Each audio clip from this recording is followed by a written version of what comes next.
Welcome to doctor மைத்லிஸ் music therapy channel. இன்றைய பதிவிலையும் த ப்ராசஸ் ஆஃப் லேர்னிங் என்ற தலைப்பில் சில செய்திகளை நம்ம பகிர்ந்துக்கலாம். லேர்னிங் என்று சொன்னால் நம்மளுக்கு சில பதிவுகளுக்கு முன்னாடியே பார்த்தோம், கற்றல். எங்கெல்லாம் கற்றல் நிகழ்கின்றதோ, எந்த ஏரியாவிலெல்லாம் எங்கெல்லாம் நம்மளால் சில புது விஷயங்களை தெரிஞ்சுக்க முடியுமோ அதுக்கெல்லாம் அங்கே ஒரு வழிமுறைகள் இருக்கும். எப்படி இந்த விஷயத்தை நம்ம தெரிஞ்சுக்கிறது, எப்படி இந்த விஷயத்த தெரிஞ்சுக்கிறது, அதே சமயத்தில் அதை எப்படி நம்ம புரிஞ்சுக்கணும், எப்படி கிராஸ் பண்ணிக்கணும், கிராஸ் பண்ணின பிறகு அதை எப்படி நம்ம செயல்படுத்தணும், இது மூணுமே அந்த ப்ராசஸில் அடங்கும்.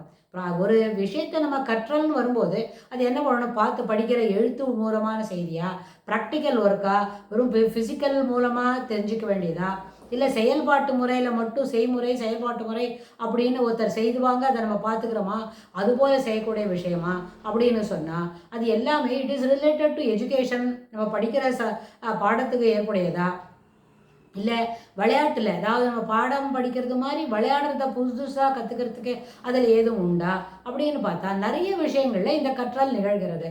அதுவும் த சோஷியல் ஃப்ரண்ட்டில். இப்போ நம்ம ஒரு இடத்துக்கு போகிறோம், அங்கே போய் ஒரு கெட் டுகெதரில் இருக்க போகிறோம் அப்படின்னு சொன்னால் அந்த கெட் டுகெதரில் ஒரு எல்லாருமா சேர்ந்து கூட்டு பிரார்த்தனை அப்படி கூட இருக்கலாம். எல்லாருமா சேர்ந்து மகிழ்ந்து ஒரு மணி நேரம் என்ன பண்ண போகிறோம், பேசிட்டு அளவலாவிட்டு என்ன உணர்வு அருந்துட்டு சிற்றுண்டி அருந்துட்டு வெளியில் வர போகிறோம் அப்படின்னு சொன்னாலும் அங்கேயும் ஒரு மேனர்ஸ் இருக்கும். அந்த மேனர்ஸை நம்ம கற்றுக்குறோம், அங்கே எப்படி இருக்கணும்னு கற்றுக்குறோம். ஆனால் ஏற்கனவே இது போல் ஒரு அளவலாவுதல் அப்படின்னு சொல்கிற அந்த கெட் டுகெதர்லாம் நம்ம பங்கு பற்றி இருக்கிறோம் அப்படின்னு சொன்னால் இந்த அடுத்த மணியே வரும்பொழுது அங்கே எப்படி போகிறதுன்னு தெரியும். But this is the first time I am very much naive to attend on to the functions like this அப்படின்னா அங்கே எப்படி நடந்துக்கணும்னு நமக்கு தெரியாது. அப்போ என்ன செய்யணும், அங்கே எப்படி நடந்துக்கணும்னு யாரான ஒருத்தர் முன்னாடி இதுக்கு முன்னே போயிருப்பாங்க அப்படின்னா அவங்கள்ட்ட நம்ம அதை பற்றி கேட்டு தெரிஞ்சுக்க முடியும். நிறைய விஷயங்கள். இப்போ நம்ம ஒரு மீட்டிங் போகிறோம், ஒரு பெரிய விழா நடக்கிறது, அரசு ஒரு விழா நடத்துறது, அதிர்ஷ்டவசமாவோ இல்லை நம்மளும் அந்த விழாவில் பங்கு பற்றிக்கிறதுக்கோ நம்மளுக்கு என்ன கிடைக்கிறது, அந்த விழாவில் பங்கு பற்றுக்கிறதுக்கு ஒரு அனுமதி சீட்டு கிடைக்கிறது. ஆனால் எத்தனை மணிக்கு போகணும், எந்த சீட்டில் உட்காந்துருக்கணும், இல்லை சாதாரண ஒரு கச்சேரிக்கு போகிறோம், ஒரு சபா நடத்துகிற கச்சேரிக்கு போகிறோம். ஆனால் அந்த கச்சேரிக்கு அரசில் இருக்கிற சீஃப் மினிஸ்டரோ இன்னும் எப்படியான அது செக்யூரிட்டி நிறைய இருக்கிறவங்களா, பாதுகாப்பு கொடுக்க வேண்டியவங்க அந்த கச்சேரிக்கு வர போகிறாங்க அப்படின்னு சொன்னால் நாம் என்ன செய்திருக்க முடியும், நம்ம சாதாரணப்பட்டவங்க நார்மலாக இருக்கிறவங்க பொதுமக்களும் அந்த விழாவில் கலந்துக்கணும்னு சொன்னால் முதல்ல அதுக்கு அனுமதி சீட்டு வாங்கணும். அனுமதி சீட்டு வாங்கினா மட்டும் போகாது, நீங்கள் எத்தனை மணிக்கு போய் முன்னாடியே உங்கள் சீட்டில் இருக்கணும். ஏன்னா இது ஒரு அரசு விழா, பொது விழான்னு மட்டும் இல்லை அப்படின்னு சொன்னால் அதுக்கு ஒரு சின்ன ப்ரோட்டோக்கால்லாம் இருக்கும். அப்போ எப்படி போகுதுன்னு நம்ம தெரிஞ்சுப்போம் இல்லையா. நான் போனதே இல்லையே அப்படின்னு ஒருத்தர்கிட்ட போய் சொன்னோம்னா யூ டோன்ட் வரி, நான் போகிறேன், என்னோட வந்துடுங்க, I shall guide you how to take திங்ஸ்ன்னு அவங்க சொல்லுவாங்களா இருக்கும். நட்பு தானே, நட்பு பாராட்டி ஒருத்தர்கிட்ட கேட்குறோம். அப்போ என்னாச்சு, இந்த process of learning those already aware of it, அவள் அந்த விழாவில் எப்படி பங்கு பற்றிக்கணும்னு ஒருத்தருக்கு தெரிஞ்சால் அவர் நம்மளை கூட்டிகிட்டு போயிடுவாங்க. The same case applicable. இனி என்ன பண்ண போகிறோம், ஒரு கிச்சனில் நம்ம அம்மாட்ட போய் கேட்குறோம், எனக்கு இந்த சப்ஸ்டன்ஸ் பண்ணணும் அப்படின்னு. அம்மா என்ன சொல்லுவாங்க, நாளைக்கு இதுதான் பண்ண போகிறேன், அந்த டைமில் நீ என்ன பண்ணுவ, என்னோட கூட கிச்சனில் அம்மா என்னெல்லாம் செய்கிறேன்னு பாரு, ஹவு ஐ எம் ப்ரிப்பேரிங், தெர்பை நீ பார்த்த உடனேவே சிலதெல்லாம் கற்றுக்கலாம். அப்போது சிலது 1-2 உனக்கு வரலைன்னா your self can try your self, என்ன பண்ண நீனே அதை ஒரு தடவை ட்ரை பண்ணி பார்க்கலாம், நான் அப்போ உனக்கு கைடு பண்ணுறேன் அப்படின்னு அம்மா சொல்லுவாங்க. ஸோ அப்போ என்னாச்சு, இந்த மாதிரி ஹவுஸ் ஹோல்டு கோர்ஸில் சில சப்ஸ்டன்ஸ் போட்டு ஒரு புதுசாக ஒரு டிஷ் பண்ண போகிறோம் சாப்பிட்றதுக்கு அப்படின்னு சொன்னால் அந்த உணவு தயாரிக்கும் முறையை, அந்த ப்ராசஸ் ஆஃப் லேர்னிங்கை நம்ம அம்மாட்டே கற்றுக்கலாம். நம்ம அம்மாவுக்கு தெரியும், அம்மான்னு சொன்னால் நிறைய விஷயங்கள் அவங்களுக்கு தெரிஞ்சிருக்கணும். ஏன்னா அம்மா ரோலை பண்ணுறதுக்கு முன்னாடி அவங்க நிறைய விஷயத்த என்ன பண்ணணும், எக்யூப் பண்ணிக்கணும். ஏன்னா it is over the period இந்த அம்மான்ற ரோலை என்ஹான்ஸ் பண்ணிக்கிட்டே தான் இருக்கணும். அதை இட் இஸ் ஒரு லைஃப் லாங் ப்ராசஸில் நம்ம கற்றுக்கிட்டே இருக்கணும். ஒரு 5 வயசு குழந்தைக்கு அம்மாவாக இருக்கிற மாதிரியே என்ன பண்ண முடியாது, 12 வயசு குழந்தைக்கு அம்மாவாக இருக்க முடியாது. அப்போ இருக்கும்போது you should learn extra things. 5 வயசு குழந்தைக்கு ஒரு பாய்க்கு சொல்லிக் கொடுக்குற எல்லா விஷயத்தையும் 12 வயசில் இருக்கிற கேர்ளுக்கு சொல்லிக் கொடுக்க முடியாது. 12 வயசில் இருக்கிற கேர்ளுக்கு சொல்லிக் கொடுக்க வேண்டிய விஷயம் வேறு என்னவோ இருக்கும், வேறு புதுசு இருக்கும். That has it has its own அந்த நிச்சும் கருவும் அதுக்கு வேறு மாதிரி தான் இருக்கும். இதில் ஆட்சேபனை சொல்கிறதுக்கோ இரண்டாவது கருத்து சொல்கிறதுக்கோ இடம் இல்லை. அதேமாதிரி ஒரு அடோலசன்ஸில் இருக்கிற ஒரு பாய்க்கு அம்மாவாக இருக்கிறது வேற, ஒரு அடோலசன்ஸில் இருக்கிற கேர்ளுக்கு அம்மாவாக இருக்கிறது வேற.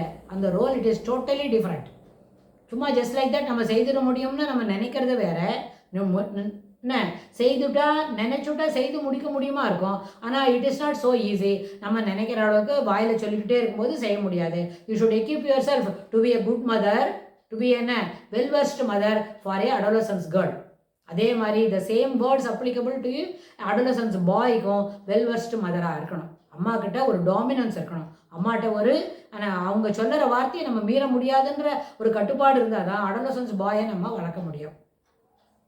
த சேம் கேஸ் அப்ளிகபிள். ஒரு 25 வயசில் இருக்கிற ஒரு பொண்ணு நம்ம வந்து நம்மளோட என்ன ரேஸில் நம்ம வச்சுக்கணும் அப்படின்னு சொன்னால் அதுக்கு அந்த அம்மா பெரிய அளவில் அவங்க எக்யூப் பண்ணியிருக்கணும். அவங்களோட dominance either by money or by என்ன அவங்களோட வார்த்தையில் சொல்கிறது, அவங்க செய்யக்கூடிய செயல்முறையில் இருக்கிற சிறப்பு, அது எல்லாத்துலேயுமே அவங்க எக்யூப் பண்ணிட்டாதான் அவங்க அந்த குழந்தைய ஹேண்டில் பண்ண முடியும். அந்த குழந்தையில் அது 25 வயசு, அவ்வளோ she is also A lady. அந்த வயசில் இருக்கிற அந்த பொண்ணை ஹேண்டில் பண்ணணும்னா அவங்க பெரிய அளவில் எக்யூப் பண்ணியிருக்கணும். இதில் எந்த பிடிவாதமோ இல்லை முரட்டுத்தனமான யோஜனையோ இல்லை நான் என்னது பட்ஜு பண்ண முடியாத வார்த்தைகளுக்கும் அங்கே இடம் இல்லை. எல்லாருமே சாஃப்டாக தான் பேசணும். Every thing out to be taken. என்ன பண்ணணும், அம்மா சொல்கிறத கண்டிப்பாக மகள் கேட்கணும், அம்மா சொல்கிறத நிச்சயமாக அந்த மகனும் கேட்கணும். அப்படின்னா இதை இந்த சொல்கிறோம் இல்லையா, த ப்ராசஸ் ஆஃப் லேர்னிங்னு, அதுக்குள்ளே இது எல்லாமே வரும். அம்மா முதல்ல எக்யூப் பண்ணிக்கணும். அம்மா எக்யூப் பண்ணினா ஆட்டோமேட்டிக்காக பசங்களுக்கும் அது சொல்ல வரும். ஸோ இப்போ என்னாச்சு, ஒரு சோஷியல் மீட்டில் ஒரு உறவுக்கு நடுவில் அளவலாவுதல் அப்படின்னாலும் அதுக்கும் நம்மளுக்கு என்ன வேணும், ஒரு லேர்னிங் இருக்கணும். ஏன்னா ரீசனபிளான ஆக்டிவிட்டீஸாக இருக்கணும். ரொம்ப டீசெண்டாக பழகணும். ஒருத்தர் நம்மளை என்ன பண்ண மாட்டாங்க, கோவிக்க மாட்டாங்கன்னு நினைக்கிறோம். ஆனால் அவங்க கண்டிப்பாக நம்மளை கோவிக்கிறாங்கன்னா they want to take some other way. வேறு எங்கேயான ஒரு விதத்துலேருந்து தன்னை காப்பாற்றிக்கிறதுக்கு இன்னொரு இடத்துல அவங்க வந்து they want to show their the other side of their face. அப்போ ரொம்ப மனசு வருத்தப்படும் இல்லையா. அதுலேருந்து how to overcome this அப்படின்னு சொன்னால் த ப்ராசஸ் ஆஃப் லேர்னிங்னா யாருக்கு இதை சொல்கிறோமோ அவங்களுக்கு this is also a lesson to be learnt அப்படின்னு அவங்களுக்கு அதில் புரிய வரும். இது எல்லாமே ஒரே நாளில் ஒரு 24 ஹவர்ஸ்க்குள்ளே ஒரு 3 ஹவர்ஸ்க்குள்ளே நடக்கிற விஷயம் இல்லை. ஓவர் த பீரியட் இதை நம்ம தெரிஞ்சுக்கணும். ஆனால் who is dominating the outcome அப்படின்னா டாமினேஷன்ற வார்த்தையை காட்டாலும் யார் அதை வந்து செயல்படுத்த முடியும், யார் அதுலேருந்து ஒதுங்குறாங்க அப்படின்றத மட்டும்தான் பார்க்க முடியும். இப்போ நான் பெரியவனா நீ பெரியவனான்னு சண்டை போடுறதோ வார்த்தையை ரைஸ் பண்ணி பேசுகிறத காட்டிலும் என்ன பண்ணணும், எந்த இடத்துல நம்ம பேசாமல் இருந்தால் நம்மளோட என்ன பண்ண முடியாது, அந்த அதிகமான வார்த்தைகளால் பேசும்பொழுது சில சமயத்தில் வார்த்தை தடிக்கிறது இல்லையா, அதுலேருந்து நம்ம என்ன பண்ணிடலாம், ஓரளவுக்கு ஒதுங்கி நிற்கலாம். ஏன்னா because of the nagging thought and negative approach of others that you have to, அதுலேருந்து நம்ம அது உள்ளுக்குள்ளே போகாமே வி ஷுட் என்ன மூவ் அவே ஃப்ரம் தட். அப்படின்னா somebody has to keep quiet, then only things will be more easier, it will go smoothly.